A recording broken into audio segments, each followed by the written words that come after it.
नमस्कार दोस्तों। तो आज हम लोग गोदान उपन्यास का सारांश देखेंगे। इस उपन्यास के महत्वपूर्ण कथन, महत्वपूर्ण तथ्य और इस उपन्यास के बारे में कई आलोचकों के क्या मत हैं वो भी हम आज देखेंगे।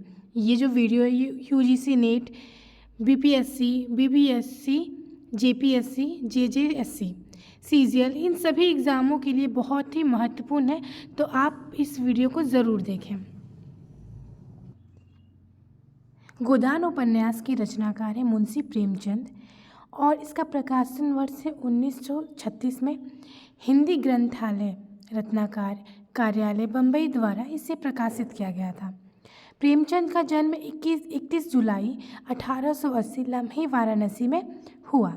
इनकी मृत्यु 8 अक्टूबर 1936 वाराणसी में ही हुआ। इनका पूरा नाम धनपत सिंह श्रीवास्तव है। इनका दूसरा जो नाम है, जिस नाम से ये और जगह जाने जाते हैं या ये अपनी रचनाएं लिखते थे, वो है नवाब राय।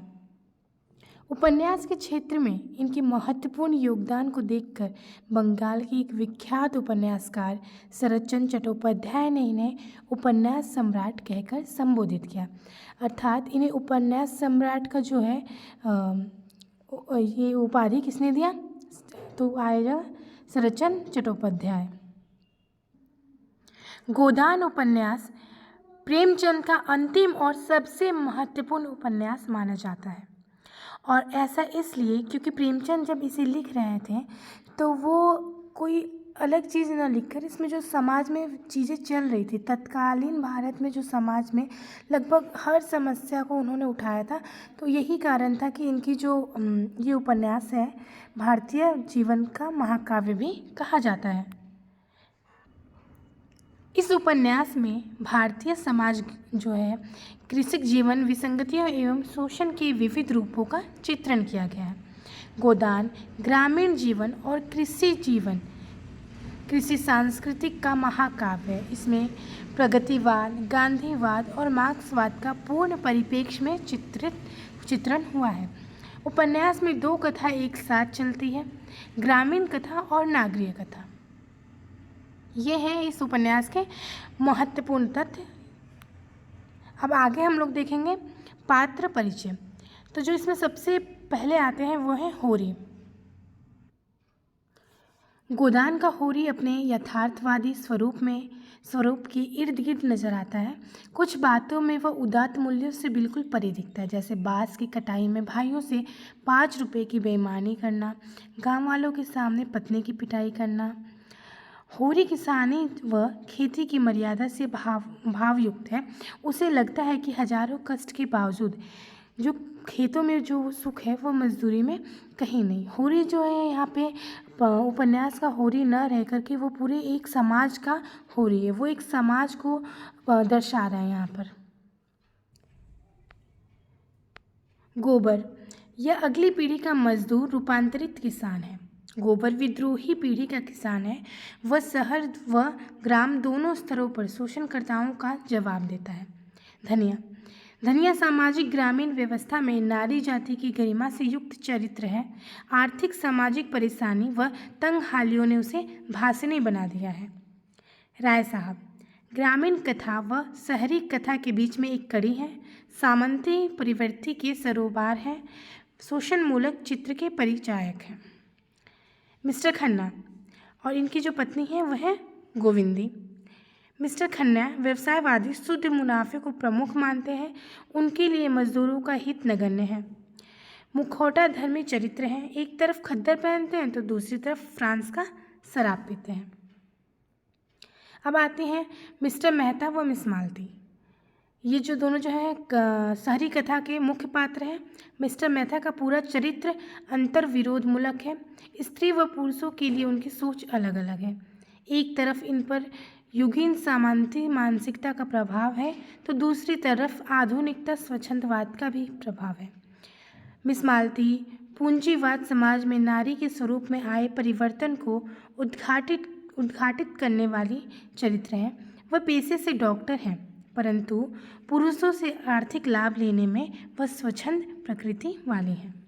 यहाँ पे हमने सभी महत्वपूर्ण पात्रों को देख लिया। इसके अलावा भी और बहुत सारे पात्र हैं, जैसे हो गए सरोज हो गई, और पंडित दाता दीन हो गए, माता दीन हो गए, गोबर हो गई, सोना हो गया, रूपा हो गई। इन लोग को भी हम लोग देखेंगे आगे। अब हम आते हैं इस उपन्यास के सारांश पर। गोदान उपन्यास का प्रकाशन 1936 ईस्वी है। इसको हमने आगे भी देखा है। इसमें कुल 36 अध्याय हैं। ये एक महत्वपूर्ण यहाँ से प्रश्न बन सकता है, इसलिए इसे ध्यान से देखेंगे। इसमें कुल कितने अध्याय हैं? 36 है। गोदान उपन्यास को किसान जीवन का महाकाव्य कहा गया है। ऐसे पूछ लेगा प्रश्न कि किस उपन्यास को किसान जीवन का महाकाव्य कहा गया है, तो हम लोग देखेंगे कि किसान जीवन को गोदान को उपन्यास का महाकाव्य कहा गया है। इस उपन्यास में प्रेमचंद ने किसान की पीड़ा, शोषण तथा उनकी कठिनाइयों को प्रस्तुत किया है। उपन्यास में प्रमुख पात्र होरी तथा धनिया नामक किसान दंपत्ति के जीवन की कहानी है। होरी एक किसान है। वह ग्रामीण क्षेत्र में रहता है। जिस गांव में वह रहता है उस गांव का नाम बलेरी है।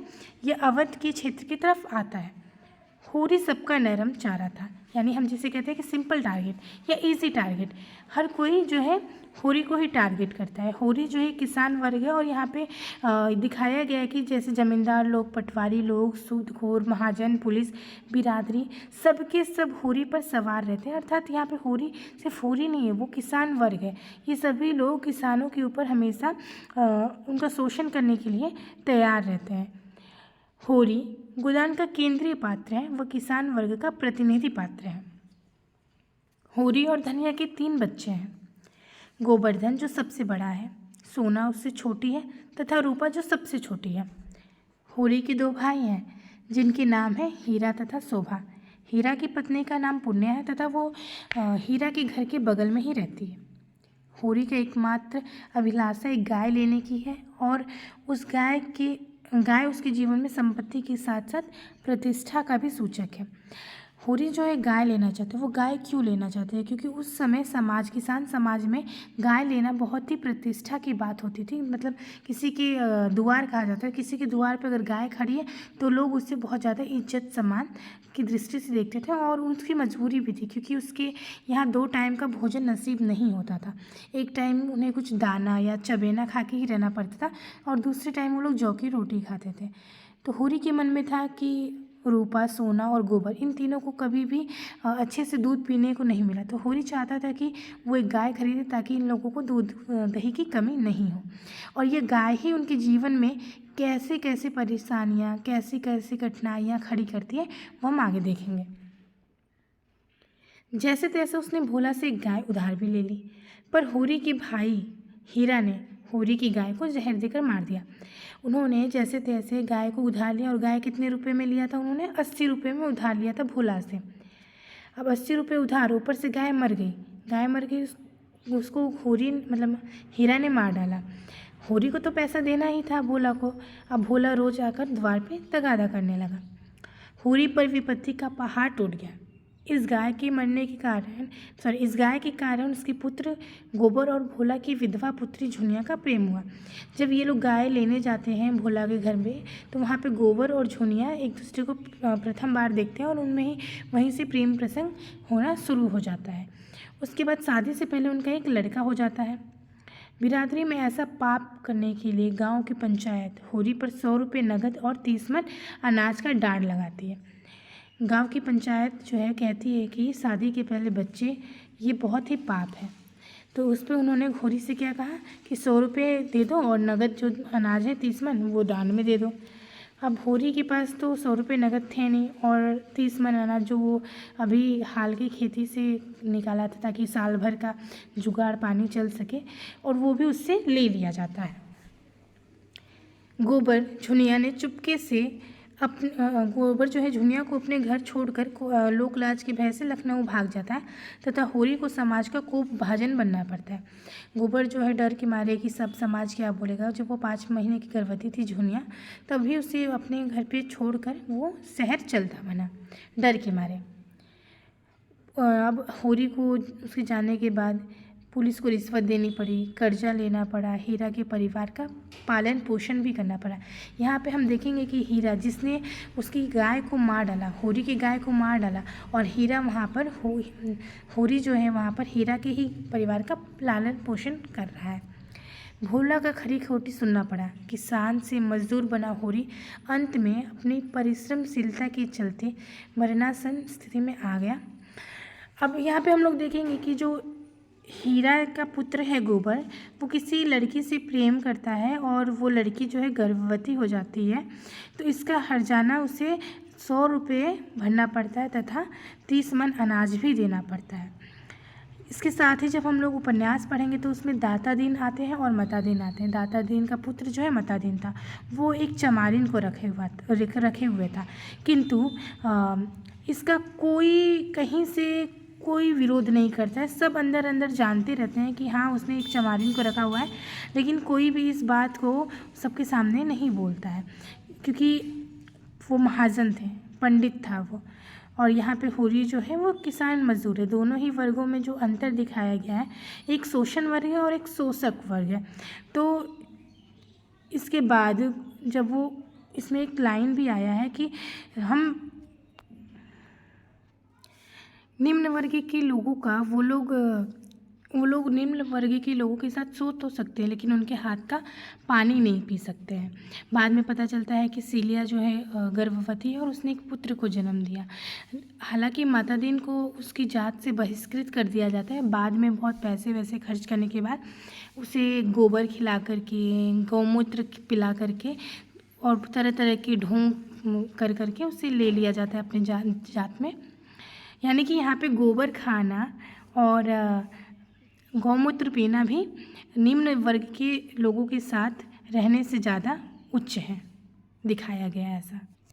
लेकिन बाद में माता दीन का जो पुत्र रहता है वो मर जाता है और उसके बाद वो वापस से सीलिया के पास चला जाता है, जो कि एक सुखद उन दोनों का अंत दिखाया गया है इसमें। और हम होरी को देखते हैं। होरी अंत में जो है किसान था पहले, लेकिन कर्ज के चलते उसे दूसरों के खेत में मजदूरी करनी पड़ी, अपना घर गिरवी रखना पड़ा, अपना खेत गिरवी रखना पड़ा, और उसके चलते ही उसने अपनी बेटी रूपा की शादी जो है अपने ही उम्र के 4-5 साल छोटे किसी व्यक्ति से कर दिया, जो कि बहुत ही छोटी थी उम्र में। और उसके मन में इस बात का बहुत दुख भी था कि मुझे ये कुकर्म करना पड़ा। उसके बदले में वो 200 रुपये भी लेता है होरी। बाद में यही सब दुख उसके मन में इतना ज़्यादा अंदर तक बैठ जाता है कि वो एक जगह काम करने जाता है और उसने कुछ खाने को नहीं मिलता और बस वहाँ पे पानी रखा रहता है, गर्मी का मौसम रहता है, तो वो पानी पी लेता है। उसके बाद उसे बहुत तेज़ बुखार होता है और वहीं पर बेसुध होकर गिर जाता है। जो धनिया है उसकी पत्नी के द्वारा वो घर में लाया जाता है और धर्म के जो ठेकेदार हैं, तथाकथित ठेकेदार, उसकी पत्नी धनिया से अपेक्षा करते हैं कि होरी का जो है अंतिम समय है और इस समय उससे परलोक सुधार जाएगा, इस समय वो परलोक सुधार जाएगा, तो उसे क्या है गोदान करा दिया जाए। इससे वो आसानी से उसे मृत्यु प्राप्त हो जाएगी और वो अपना आसानी से स्वर्ग की प्राप्ति कर लेगा। जिस गाय की अभिलाषा से होरी जो है जीते जी पूरी नहीं कर पाया, उसी गाय को दान में मांगा गया। ये कितनी बड़ी विडंबना है। किसान के जीवन की इस ट्रेजेडी को ही गोदान में प्रस्तुत किया गया है। अब हम लोग देखते हैं कि गोदान और प्रेमचंद से संबंधित साहित्यकारों के कौन कौन से कथन हैं। मुंशी जी किसान वर्ग के कवि हैं। उनके दुख सुख में शरीफ होना, उनके साथ रोने हंसने वाला व्यक्ति हैं। किसने कहा ये? बाबू गुलाब राय सहृदय ने। गोदान आधुनिक भारतीय व समाज का दर्पण है। वह सामान्य और मध्य वर्ग की समस्याओं को लेकर चलता है। प्रेमचंद्र जी ग्राम्य जीवन को चित्रित करने में कैसे सिद्धहस्त थे, यह किसी से कम नहीं। इसे किसने लिखा है? डॉक्टर विशंभर मानव ने। प्रेमचंद सदियों, यहाँ पे शादियों हो गया, इसको सही कर लेंगे। प्रेमचंद सदियों से दलित, अपमानित और निष्पतिषित कृषकों की आवाज़ थे। ये किसने कहा है? देव ने। कानून कहता है हम तुम आदमी हैं, हमें आदमीयता कहाँ। आदमी वह है जिसके पास धन है, अख्तियार है, इल्म है, हम तो बैल हैं और जूतने के लिए पैदा हुए हैं। ये किसने कहा? ये गोदान से ही है और ये प्रेमचंद्र ने ही कहा है।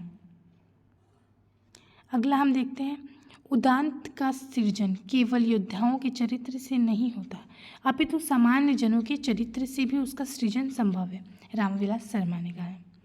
होरी का चरित्र भारत के अजय किसान का चरित्र है।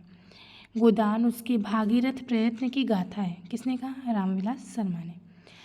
गोदान विश्वास साहित्य की अमर कृतियों में स्थान पर भारत का सौभाग्य सूर बन गया। डॉक्टर मक्खन शर्मा ने कहा है। मैं कम्युनिस्ट हूँ, किंतु मेरा कम्युनिज्म केवल बढ़ना ही है कि हमारे देवों में जमींदार, सेठ आदि जो कृषक के शोषण है न रहे। किसने कहा है? यह महत्वपूर्ण कथन है और ये जो है मुंशी प्रेमचंद्र ने कहा है।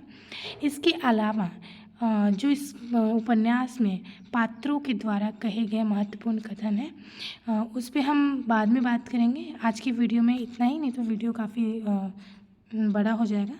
तो आज की वीडियो में इतना ही। धन्यवाद। Like share subscribe.